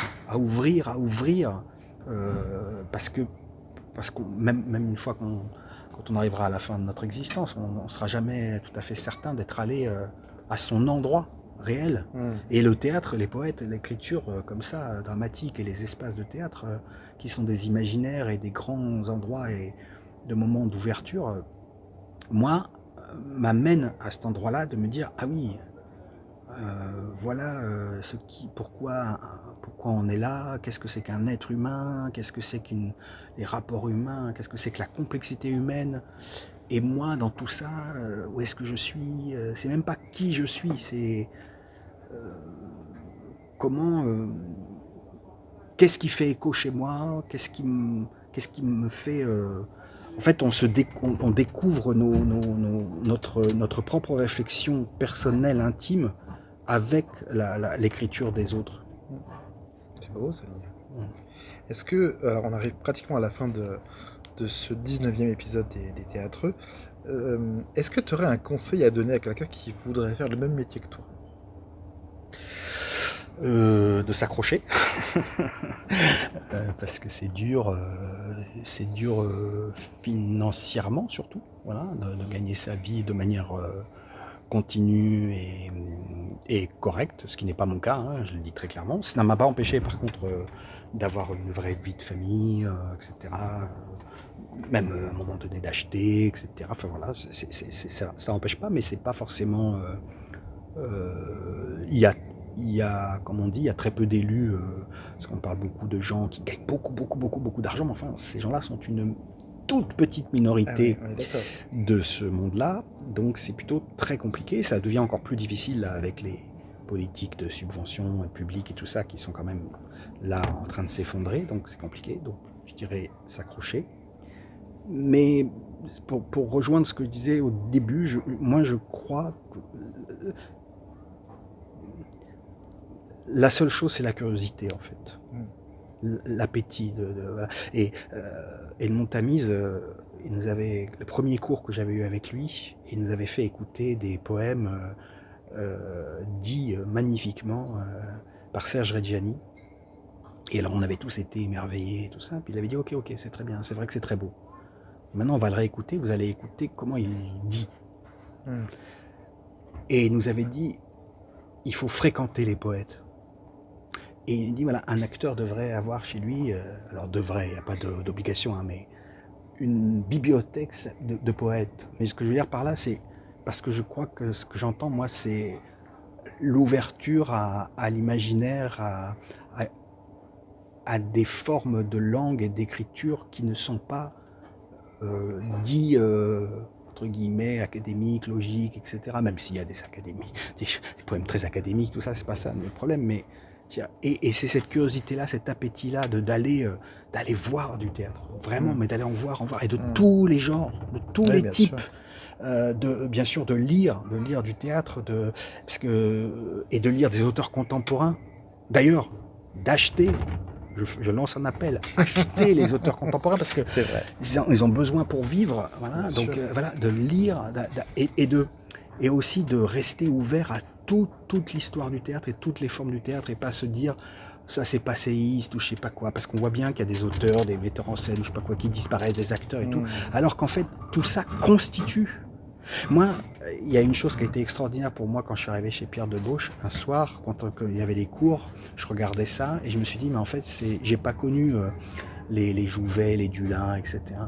Mais par ce que je voyais et ce que j'entendais de Pierre Debauche, je voyais que j'étais avec des gens qui étaient dans la continuité, le prolongement de ça, et que ils ne rejetaient pas du tout ces gens-là, ces anciens-là. Bien évidemment, ils faisaient autrement, ils faisaient différemment, et c'était que ce soit Jean Vilar, etc. Mais et ce que je trouve dommage, c'est ça, cette espèce d'idée qu'à un moment donné, il y aurait. Moi, j'adore le théâtre post-dramatique, j'adore l'écriture de plateau, j'adore l'écriture de collectif, mais c'est pas parce que ces écritures-là qui sont formidables, je me font dévaloriser ce qu'on appelle les classiques ou du tout. Je trouve que tout ça, et en plus, ce qui est dommage quand on fait ça, c'est qu'on s'empêche de reconnaître dans des formes actuelles des sources qui viennent de ces auteurs-là. Donc voilà. Donc pour moi, c'est être gourmand, ouvert et d'aller parce que c'était Françoise Danel qui disait ça, qu'un acteur il doit se constituer sa palette d'acteurs, dans les couleurs d'acteurs, bien sûr la technique, tout ça, travailler beaucoup la technique, l'articulation, tout ça, la diction, ça c'est très important ça. Mais ça, pour moi, c'est la première chose. C'est en fait, il faudrait manger, dormir, théâtre, quoi, vivre, respirer théâtre. Faut aller vraiment. C'est génial parce qu'à chaque fois on découvre des mondes, mais vraiment des mondes. Dans tous les spectacles dont j'ai parlé tout à l'heure, mais il y en a eu plein d'autres. Bien sûr. Et que ce soit des grands théâtres ou des tout petits théâtres, tout à coup on va avoir quelqu'un qui va rien avoir, mais qui va être juste là avec le texte et qui va être dans une incarnation, une interprétation exceptionnelle et qui va nous faire.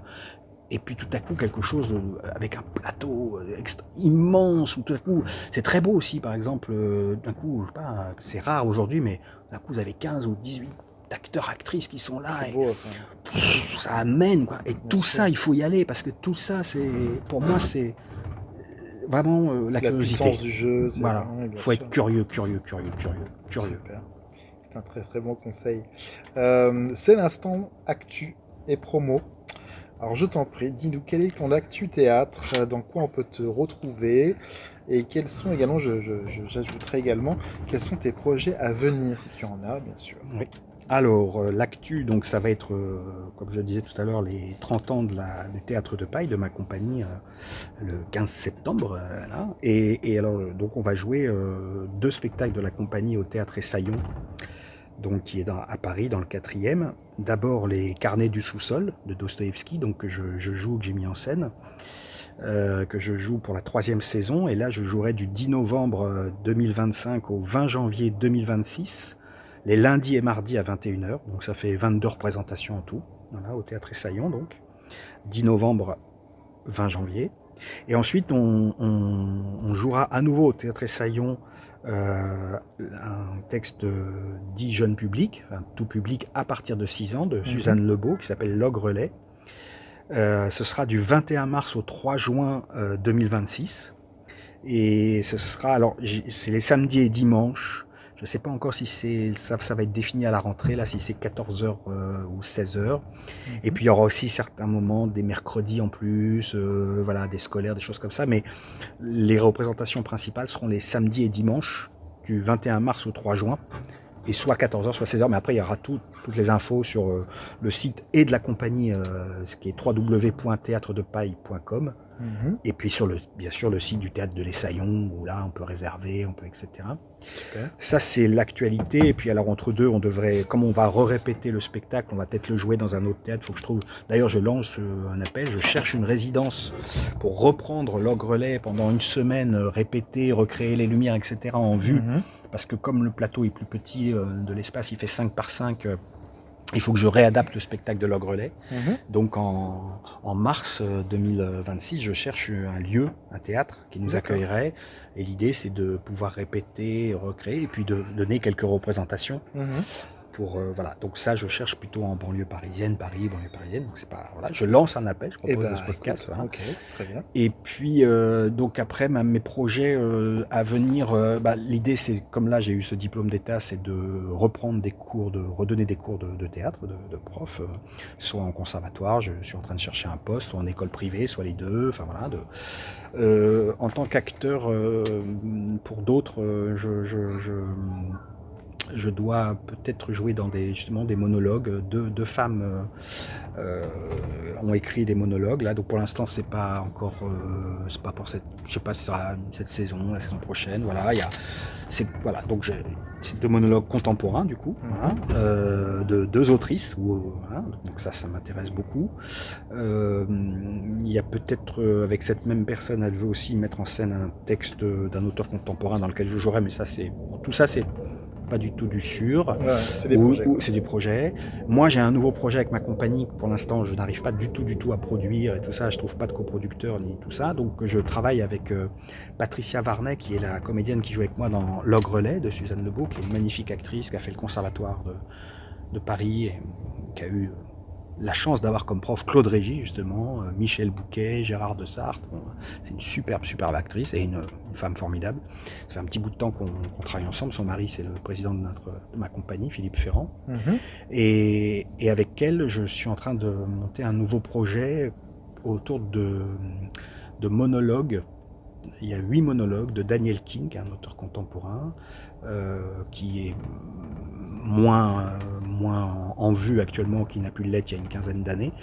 Et ces 8 monologues, il y a 4 monologues d'hommes, 4 monologues de femmes, qui sont parfois mélangés. Les deux sont dits enfin pas en même temps, mais en tout cas dans une sorte de synchronicité, enfin voilà, et d'autres séparément. J'ai intitulé cette prochaine création de ma compagnie Mémoires errantes. Donc il y a Patricia et moi qui jouons, que je mets en scène, et ce spectacle s'appelle Mémoires errantes parce que tous les textes de ce spectacle sont autour de la notion de la mémoire. Alors ça peut être la mémoire, par exemple il y a quelques personnages dans des monologues qui sont par rapport à la Shoah, donc des gens qui ont, notamment une femme qui a été dépositaire de la mémoire, elle explique qu'elle faisait sa promenade tous les jours, et puis il y a des gens on les emmenait dans des trains et puis ils lui déposaient des choses.